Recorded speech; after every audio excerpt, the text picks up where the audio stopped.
고난받는 메시아 종의 사역의 결과로 이방인들에게 큰 기쁨의 좋은 소식 복음이 선포가 됩니다. 이방인들을 향해서 노래하라, 외쳐 노래하라 그렇게 말씀을 하시죠. 그 이유가 전에 남편 없던 그들, 생명을 출산하지 못했던 그들이 이제 하나님의 택하심과 사랑을 입고 영적 자손들을 많이 갖게 되기 때문이다 말씀하십니다. 이방인들이 전에는 하나님의 택하심을 받지 못했던 자들이었고 사랑을 받지 못했던 자들이었습니다. 그러나 그들도 하나님께서 이제 부르시고 하나님께서 그들의 남편이 되어주시고 구원을 참여하게도 할 뿐만 아니라 영적인 자손들을 많이 낳게도 해주시겠다 그렇게 약속을 하세요. 한편 원래 하나님의 백성이었었던 이스라엘들, 원래 하나님의 택함을 입고 사랑을 입었었던 이스라엘, 그들은 버려짐을 받게 되죠. 자, 그러나 하나님께서 그 이스라엘을 영영히 버리시겠느냐? 그렇지는 않습니다. 신약 시대의 사도 바울도 같은 질문과 그것에 대한 대답을 분명히 하시죠. 로마서 11장 1절에 하나님이 자기 백성을 버리셨느냐? 그에 대해서 바울이 말합니다. 그럴 수 없느니라. 절대 그러지 않는다라는 거죠. 유대인의 넘어짐으로 복음이 이방인한테 간 게 맞아요. 그러나 그 유대인들의 충만함이 반드시 다시 있을 겁니다. 로마서 11장 12절 말씀에 그들의 넘어짐으로 세상의 풍성함이 되며 그들의 실패가 이방인의 풍성함이 되거든 하물며 그들의 충만함이리요. 그들이 넘어짐으로 인하여서 복음이 이방인한테 들려서 이방인이 풍성한 은혜를 받고 있는데, 근데 하나님의 때가 되면은 원래 당신의 백성 그들의 풍성함이 반드시 있을 것이다 라는 거예요. 11장 24절에 내가 원 돌 감람나무에서 찢김을 받고 본성을 거슬러 좋은 감람나무에 접붙임을 받았으니 원가지인 이 사람들이야 얼마나 더 자기 감람나무에 접붙이심을 받으랴. 원래 우리는 하나님의 생명의 원액을 빨 수 없는 그러한 본성부터가 하나님의 백성이 될 수 없는 자들이었는데, 근데 하나님께서 그런 우리 일을 접붙여 주셔가지고 하나님의 생명의 그 은혜를 빨게 하신 거예요. 그런데 원래 하나님 당신의 백성들, 범죄한 그들을 얼마나 더욱 하나님께서 접붙여 주시겠는가라는 겁니다. 오늘 이사야 본문이요 바로 그 사실을 예언합니다. 하나님 당신의 백성을 영영히 버리시 절대 그렇지 않으실, 반드시 다시 회복시키시고 다시 그 충만함의 은혜를 베풀어 주실 것이다 라는 겁니다. 4절 말씀을 같이 봉독할게요. 시작. 두려워하지 말라. 내가 수치를 당하지 아니하리라. 놀라지 말라. 내가 부끄러움을 보지 아니하리라. 내가 내 젊었을 때의 수치를 잊겠고 과부의 때의 치욕을 다시 기억함이 없으리니. 1절부터 3절에서 너는 이방인들을 지칭을 합니다. 이방인들은 전에 남편이 없던 자, 잉태 못하며 출산 못했었던 자들인데 메시아 종의 사역으로 하나님의 사랑을 받고 영적 생명을 낳게 됩니다. 반대로 본래 하나님의 백성이 이스라엘은 버려짐을 당하게 되죠. 근데 그들이 영영히 버려지는 그렇지 않다라는 거예요. 그러면서 이제 4절에서 너라고 불리는 그 너는 버려짐을 받았던 이스라엘을 말합니다. 그들이 버려짐을 당했었던 그 수치를 받았었지만 회복이 될 것이다라는 것을 예언하시는 거예요. 먼저 그들에게 하시는 말씀이요, 두려워하지 말라라는 겁니다. 두려워하지 말라. 하나님에게서 멀어진 자, 그 이유가 혹은 하나님의 버림을 받아서 또는 스스로 하나님을 떠났든지 이유가 어쨌든 간에 하나님에게서부터 멀어진 자에게 공통으로 나타나는 감정이 두려움입니다. 두려움. 아브라함이 흉년의 때에 내가 살아야지 하면서 스스로 살 길을 찾아서 하나님께서 약속하신 땅을 떠나 애굽으로 내려가죠. 살기 위해서 살 길을 찾아가면서 죽을까 두려워해요. 살 길을 찾아가는데 근데 두려워해요. 죽을까 봐. 왜 그럴까요? 하나님을 떠나면은 그렇게 두려움이 몰려오게 되는 거죠. 부모에게서 버림받은 아이, 혹은 공항에서 사람 많은 마트에서 부모 말 안 듣고 막 뛰어다니다가 부모를 잃어버린 아이들, 어떻게 될까요? 두려워하죠. 두려워가지고 떨며 웁니다. 하나님에게서 멀어진 자들이 마찬가지예요. 두려워하게 되는 거죠. 하나님을 버림을 받았던 이스라엘 백성들의 지금 모습이 그 상태가 그렇습니다. 두려웠었던 거예요. 그런데 하나님께서 하시는 말씀이 두려워하지 말라라는 거예요. 무슨 뜻일까요? 하나님으로부터 버려짐을 받아서 하나님에게서부터 멀어졌으나 근데요 하나님께서 그들을 다시 찾으시겠다라는 말씀인 거죠. 계속 말씀하시기를 두려워하지 말라. 내가 수치를 당하지 아니하리라. 놀라지 말라. 내가 부끄러움을 보지 아니하리라. 내가 내 젊었을 때 수치를 잊겠고 과부 때의 치욕을 다시 기억함이 없으리라. 젊을 때의 수치, 과부 때의 치욕, 그들의 남편이신 하나님으로부터 버려진 사실을 뜻하는 겁니다. 신약시대 이스라엘의 모습이 그랬었어요. 신약시대의 이스라엘의 백성들 모습은 그렇게 과부처럼 버려진 받은 자의 치욕의 모습이었었죠.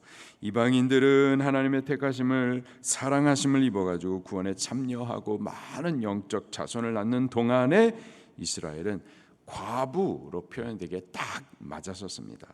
하나님의 사랑을 받지 못하고 구원에도 참여 못하고 영적 자손도 낳지 못했었죠. 자, 그러나 그 수치와 부끄러움을 하나님께서 벗겨내시겠다 말씀하세요. 과부 때의 치욕을 다시 기억지 않게 하시겠다 약속하세요. 무슨 뜻이냐? 이스라엘이 회복될 것이다. 그들을 하나님께서 다시 부르실 것이다 라는 말씀이죠. 이는 사도 바울의 로마서 내용과도 일치합니다. 로마서 11장 25절부터 26절에 형제들아 너희가 스스로 지혜 있다 하면서 이 신비를 너희가 모르기를 내가 원하지 아니하노니 이 신비는 이방인의 충만한 수가 들어오기까지 이스라엘의 더러는 우둔하게 된 것이라. 그리하여 온 이스라엘이 구원을 받으리라. 이방인의 충만한 수가 들어오게 하시기 위해서, 이방인 구원을 위해서 잠시 동안 이스라엘을 우둔하게 하신다라는 거예요. 그런데 또 이방인의 그 구원의 수가 다 차게 되면은 그때는 또 다시 이스라엘의 회복을 이루셔가지고 원래 하나님의 백성 이스라엘과 그리고 접붙임을 받은 영적 이스라엘, 그 온 이스라엘이 함께 구원을 받게 될 것이다 라는 말씀이죠. 5절에 하나님은 그 회복될 이스라엘, 지금 당장은 버려진 남편 없는 이스라엘, 수치 안에 있는 이스라엘, 그들을 향하여서요 여전히 하나님 당신을 그 이스라엘의 남편으로 그렇게 말씀을 하세요. 5절입니다. 시작. 이는 너를 지으신 이가 내 남편이시라. 그의 이름은 만군의 여호와시며 내 구속자는 이스라엘의 거룩한 신이시라. 그는 온 땅의 하나님이라 일컬음을 받으실 것이라. 아멘. 물론 하나님께서 이스라엘의 패역함을 인하여서 그들을 버리셨어요. 그리고 지금은 버림을 받은 수치받은 이스라엘이지만은 하나님은 여전히 그들의 남편으로 당신을 칭하고 계시죠. 6절과 7절에서 하나님은 그들을 버리셨지만 그 버리심이 영원한 버리심이 아니라 잠시 버리심이라고 말씀을 하십니다. 그리고 그들을 다시 찾으실 것에 대해서 약속을 하세요. 6절 7절 시작. 여호와께서 너를 부르시되 근심하는 아내 곧 어릴 때 아내가 되었다가 버림을 받은 자에게 함과 같이 하실 것임이라 내 하나님께서 말씀하셨느니라. 내가 잠시 너를 버렸으나 큰 긍휼로 너를 모을 것이요. 아멘. 동일한 말씀을 8절에서 다시 반복을 하십니다. 시작. 내가 넘치는 진노로 내 얼굴을 내게서 잠시 가렸으나 영원한 자비로 너를 긍휼히 여기리라. 내 구속자 여호와께서 말씀하셨느니라. 아멘. 잠시, 그들을 버린 것이 분명히 사실이지만 잠시, 그러나 그들을 회복하셔서 영원한 남편이 되시겠다. 이스라엘의 회복에 대해서 약속을 하세요.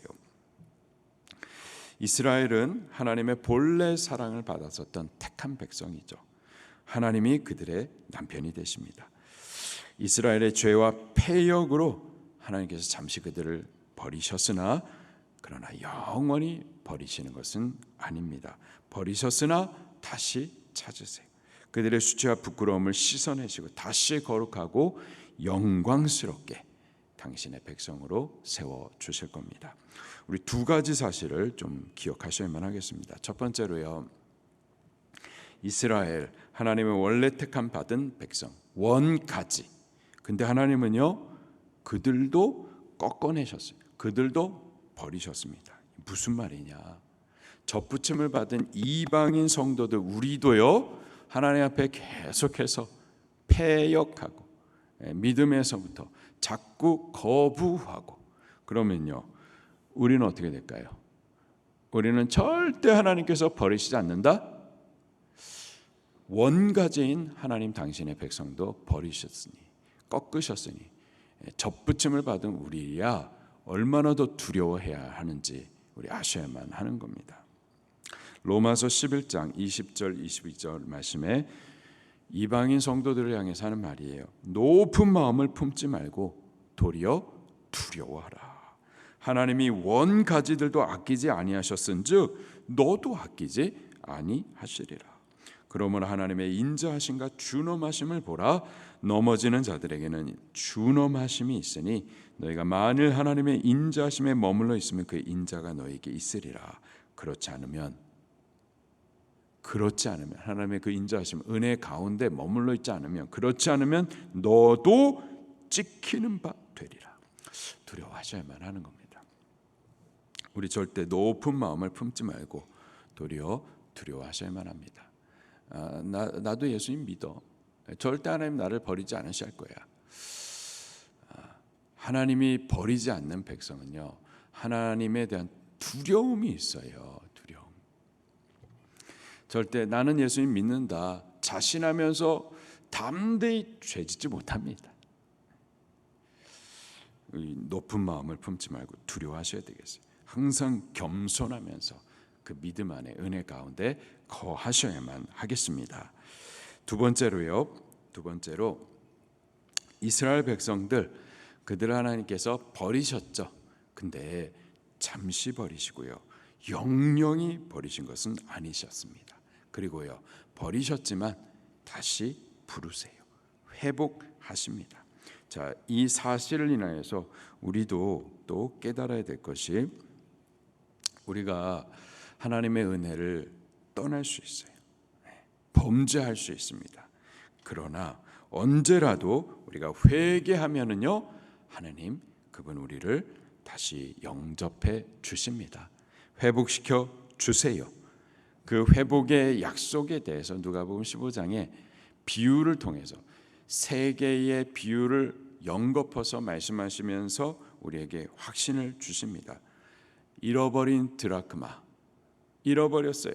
그러나 다시 찾았을 때 큰 기쁨을 누리는 모습을 비유로 말씀하시죠.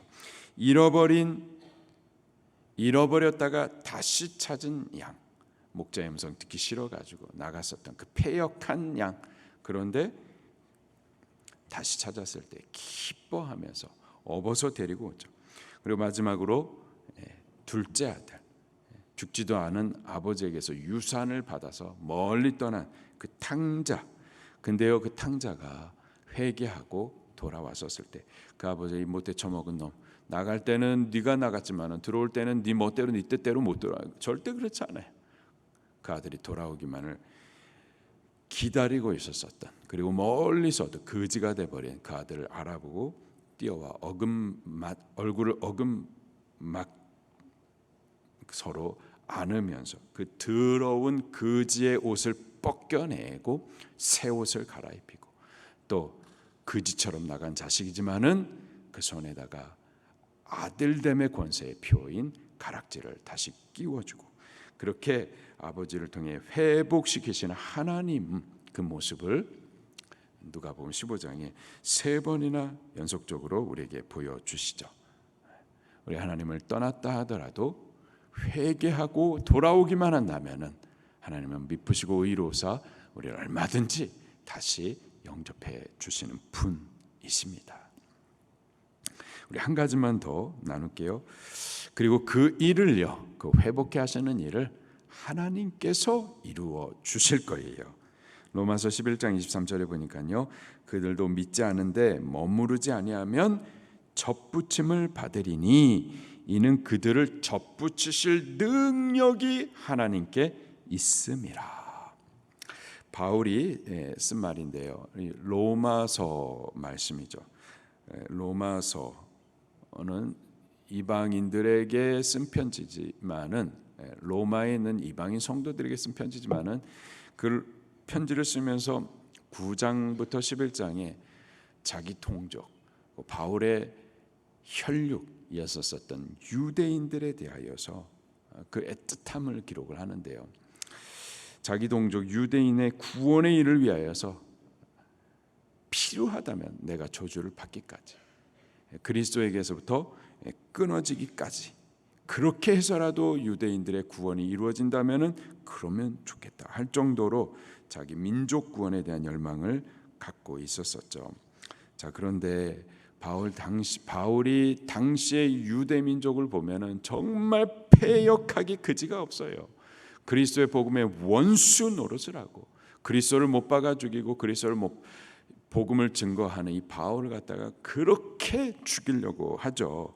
지금 당장의 모습을 보면은 절대 이 민족은 회복받지 못할 것 같아요. 그런데 바울이 고백하는 것이 그들을 접붙이실 능력이 하나님께 있습니다. 아무리 패역한 민족이고 절대 안 될 것 같은 민족이지만 하나님은 구원하신다라는 거예요. 그렇다면 절대 안 믿을 것 같은 이 패역한 마귀 새끼 같은 남편,